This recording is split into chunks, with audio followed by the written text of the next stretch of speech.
For me, these technological advances have made the practice law efficient. We save time, so we're not driving to the courthouse, sitting in there waiting for a hearing, driving back, doing all those things. Jordan works in Atlanta a lot of times from his home. We're going to basically get rid of our office because we don't need it. We don't need that hard space. We obviously have the space down here, but I might have to install a nice mahogany bookshelf behind me with leather-bound books, though, to keep the real lawyerly look. Yeah. Or you do what I'm doing. Full disclosure: use Ecamm and use a green screen background, because I've got a lot of arbitration boxes and books behind me. I'm broadcasting live, and I like to be transparent because I think this technology makes being a lawyer more enjoyable. As soon as I'm done, I'm going for a run.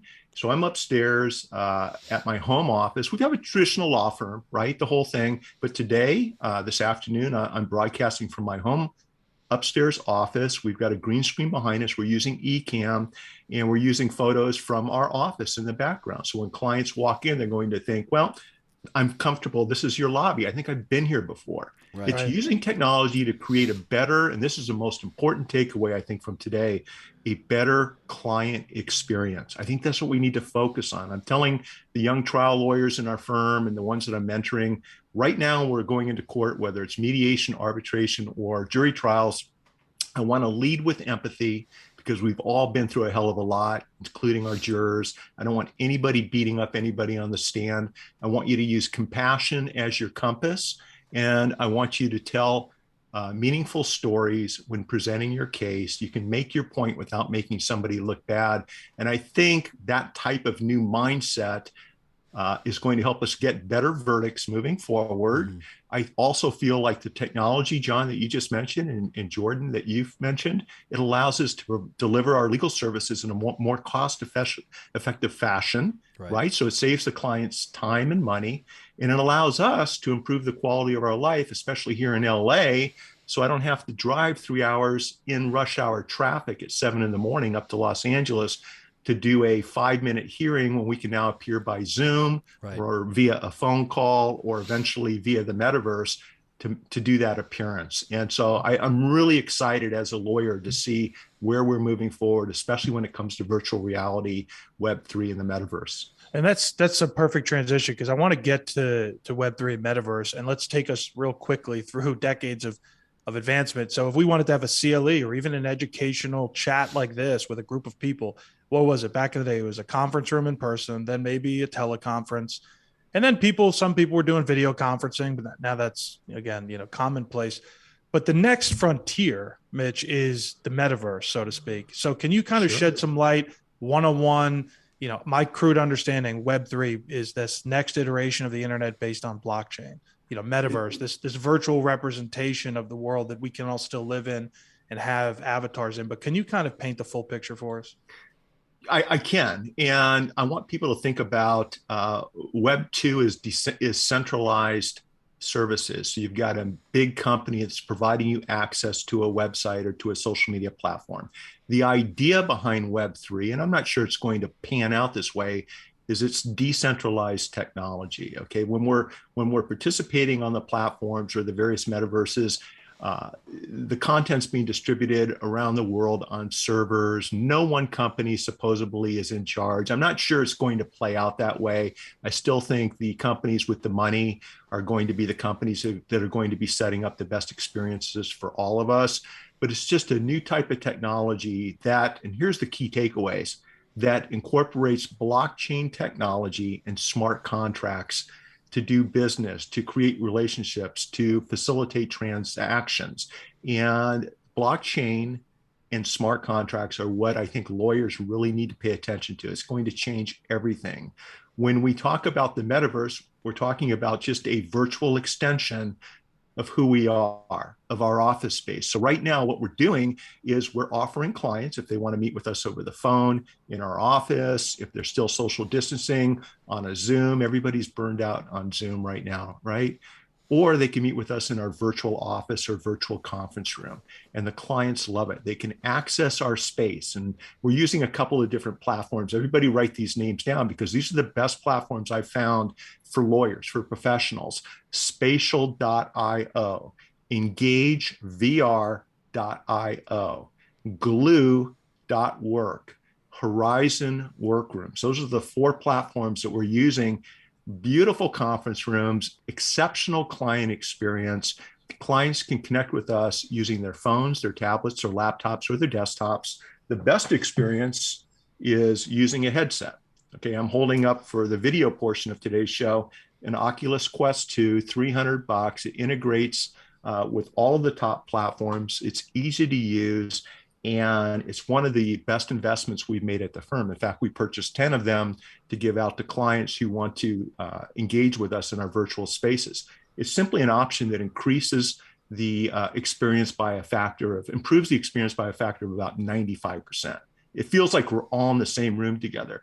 We can use these virtual spaces to walk a claims adjuster through the chronological aspects of a case, the first photos of an accident, next photos or video as we're walking through and answering questions of a hospital room where someone's being treated, maybe a movie of an accident recon, and you walk your way through these spaces to that final end result, that settlement demand, or what we're going to be doing at trial. It's as though you're standing in the same room with someone, so much so that with my consulting agency, Maneuver, we've actually incorporated human resource suggestions to our clients, especially with larger companies, to incorporate training when it comes to HR, because a lot of executives or employers, they kind of forget that they're still in the workplace, and inappropriate lack of social spacing between avatars, or an inappropriate reaching out and touching, or maybe saying something inappropriate. These kinds of things are happening in these spaces, and they're happening because it feels like you're actually there with someone to the point where you may not even think you're at work. And so it's this new dynamic that allows for better engagement, regardless of where you're located around the world. It's a very real interaction where if we're in a virtual space right now, we could be handing each other 3D objects, a defective product. We could be talking with an expert witness who's flipping it over right in front of us, showing us exactly where the bolt snapped. It's amazing technology. And what I like best about it is right now it's as easy to use as Zoom. With the platforms I just mentioned, you send a link, you can password protect it if you want to, and you click and you're in. So that's Web3, that's the metaverse. We're just getting started with all of this technology, and I can't wait to see where we end up in 5 or 10 years. Oh, I'm the same. The excitement's palpable. And I think, you touched on it, but I want to just give it its due. Sure. Of course, there's a lot of lawyers out there of various ages and experiences. Their natural inclination is going to be hesitant to say this must be technically complex. It must require a lot of savvy and figuring out how to set this stuff up. And I can tell you from you're the one that I figured out about spatial.io and the others. I realized it's very inexpensive relative to the opportunity. Right. It's really user friendly. I mean, I really can't even say it. I agree with you. It's about as easy as using Zoom. And the more you use it, the more comfortable you get. Now, let me ask you this. What people out there have this, or I do, this connotation or this image rather in their mind, metaverse. What is that? Like the blocky Roblox looking thing? Or is it this complete virtual reality where it's me? Or is it something in between with an avatar? Can you kind of paint that picture? I'm glad you brought that up, Jordan, because the last thing I want to do is meet with a high-paying client in a metaverse environment, a virtual space where everyone looks like Legos, or people are running around pulling your digital pant leg, right? That's not the type of impression I want to give. The platforms I just suggested to your listeners and your viewers are platforms with just beautiful graphics, as you know, in spatial, just top-notch, beautiful conference rooms, beautiful courtrooms where you can bring your clients into a courtroom and actually give them a tour and even have a mock trial if you want to, or put your client up on the witness stand and show them what it's like to be cross-examined. The quality of the objects, of the furniture, of the office space is a 10 out of 10 right now. And with spatial, for example, what's interesting is they've just introduced legs to the avatars, along with some other bells and whistles. And I just shared this today in my LinkedIn newsletter, which focuses on these topics, Web3 and the metaverse, with a little legal and business twist to it. And the reason I'm bringing that up is because of the amount of megabytes or gigabytes that are involved with creating these spaces. What metaverse designers figured out is if they just had their avatars from the waist up, it allowed them to save a lot of processing power to create and render more realistic environments than having to worry about the legs. Well, technology is getting better. And because of that, what we're seeing are platforms now incorporating into these avatars, custom clothing, custom body sizes. I met two people last week at CEX, who we had connected on Spatial, and they came up and introduced themselves. They're like, Mitch, you look exactly like your avatar on Spatial. And I recognized one of the two people. I didn't know the other person. And the reason that's the case, Jordan, as you well know, is that Spatial allows you to take a photograph with your webcam, upload a photo from your hard drive, or take one with your camera. And the AI integrates your face on top of an avatar body. So it feels like the three of us are in the same room having a conversation. When you see me down at the courthouse or when I walk into a deposition, you're going to recognize, this old, worn out trial lawyer face, but that's okay because I want my clients to be comfortable with, who they're talking to in the platforms. So yeah, for all those reasons, it's just another way of connecting and building relationships with third parties, which includes clients, in a way that's transparent, in a way that's effective, and I think in a way that builds trust in relationships. And that's why I'm all in, especially on Spatial and Engage VR. Yeah. Well, one of the things I admire about you, because we're talking on this narrow channel here about certain metaverses at this stage that are probably more advantageous for the average consumer. But one of the things I admire most about you is the scope, the broad scope that you have of controlling all of your technology and social media, getting out the same messaging, the same valuable content in a myriad of ways. So, normally people wait to the end of shows or whatever, but I think for people out there, they might right now in this moment be asking, how can I learn more? How can I find out more? Because this is what he's doing it every day, all day. He's got MitchJackson.com. He talked about Maneuver, his consulting agency. He's got the LinkedIn newsletter. He's got a private Discord server. There's really, he's on Twitter. If you can't find Mitch, the problem's with you probably at this point. So Jordan, what do you guys think? Thank you for that. And, I'm enjoying this. Okay. I've been doing this for a long time. And I don't know how many lawyers you guys know that have been practicing for 3 decades and still enjoy what they're doing. Like, I get up every morning and I love what I'm doing. And it's because I'm blending the practice of law. I'm representing the clients that I want to represent. I enjoy technology. I'm finding time for a paddle in the morning, a run in the afternoon, family first, health first, right? It's because of all these things. I still enjoy doing what I'm doing. Now, speaking of enjoying what we're doing, you mentioned Discord.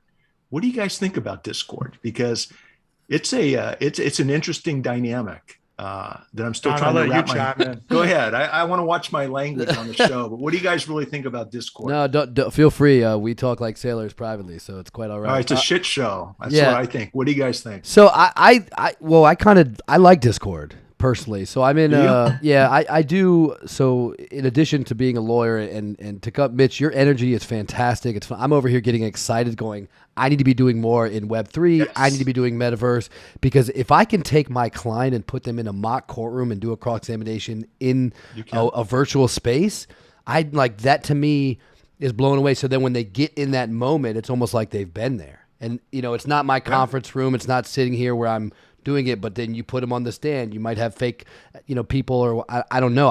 I'm excited to learn more about it. And so I appreciate you, and I can tell you have that energy. And I don't meet many lawyers that have been practicing for 30 years that love what they do, because they're not doing something that engages them that isn't just the practice of law. If you're just practicing law for 30 years, sign me up. I'm going to be on the retirement plan in 15. I'm out.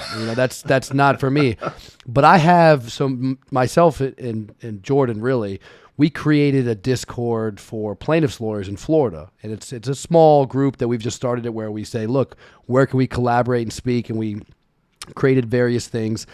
I think it's very efficient. I'm in a couple, I do some crypto trading on the side. I'm in a couple of Discords as well. It's very easy. So I like it. I prefer it over, for instance, like an email chain, or you send one email, you get 47 responses. Instead, you can choose to see what you want to see in a particular category. So I like Discord. I think it's very efficient, for what I need. So that's just from my personal experience. I think There's I a think lot it's a happening, step up from Telegram, obviously, but it's an imperfect utility, I think, in part because of its origins, right? It started with mostly gamers, streamers, then it kind of moved on to adopted by crypto users, and that's generally a younger audience. But I think that if people just stop, professionals of all different, experience levels, if they stopped and really tried out Discord, I think, to John's point, they'd find it's a really effective way of communicating in direct ways, or even getting a group together. And so, we started it in hopes that it would grow. Time will tell, but I know you have one as well, and I'm a member. Yeah, so it's in my opinion, it's a necessary evil when it comes to Web3 and the metaverse. And why am I saying that? Right? Everybody that is interested in this technology is active on Discord. We're playing around in each other's servers, and we're also active on Twitter Spaces. And that's a great place for your listeners to get up to speed on, how people are using these platforms. I get that. I think I might be involved with too many different Discord servers where there's a lot of noise. Yeah. And the clients that we're representing who are defrauded or being taken advantage of, a lot of that initial interaction has happened in a Discord where somebody's clicked on a direct message link.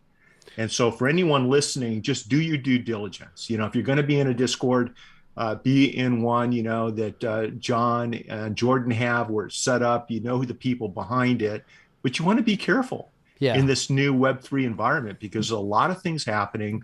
People are letting FOMO, fear of missing out, dictate their next business move, where one of my messages last week, along with Mark Schaefer, who's just a brilliant marketer, who was also speaking at the event, he's a friend of mine, is we encouraged everybody, take a deep breath, just like you would in the real world, do your due diligence. You don't need to jump on the first opportunity that comes your way, and really get a feel for who you're investing with, what metaverse platforms you decide you want to spend time and build out your presence in, and just take it one step at a time. I think the companies and the individuals and the lawyers that do that are the ones that are going to be avoiding the landmines and maximizing their upside potential. So it's an interesting dynamic, right? It's an interesting dynamic. There's some safeguards we can put in. I noticed even on your server, when you join, you got to agree to some terms of service, and there's some hurdles you can put in the way of bots or people with bad intentions. And the one that John and I started, it starts with an application. Actually, you got to go to a website, you got to submit a form, we got to be able to verify you on the back end before we even get you in there. And that's primarily because it's plaintiff attorney oriented. And send me the link. I want to check it out. Send me the link. If I can join from California, I'd love to. Yeah, you sure can. Discord for plaintiffattorneys.com. Ooh, okay. A shameless plug of our own product. No, I'm in. I want to check it out because one of the things I've noticed with Web3, is the community. This is a community where once that light bulb goes on and you kind of get a feel for why this is so important, why this is so valuable, this is a very helpful, engaging community. We're all here to help each other. Right. I just noticed last week there were 500 people genuinely interested in helping each other. And I thought that was really, really cool. Thanks for checking out the John and Jordan on Justice podcast. If you enjoyed today's content, consider leaving us a review and be sure to subscribe wherever you heard this podcast so you never miss an episode. For more information or to connect with John and Jordan, check out @OnJusticePod on Instagram and Twitter, or check out Discord for plaintiffattorneys.com to communicate with them and like-minded plaintiff attorneys in a private Discord server. Until next time, this is the John and Jordan on Justice podcast.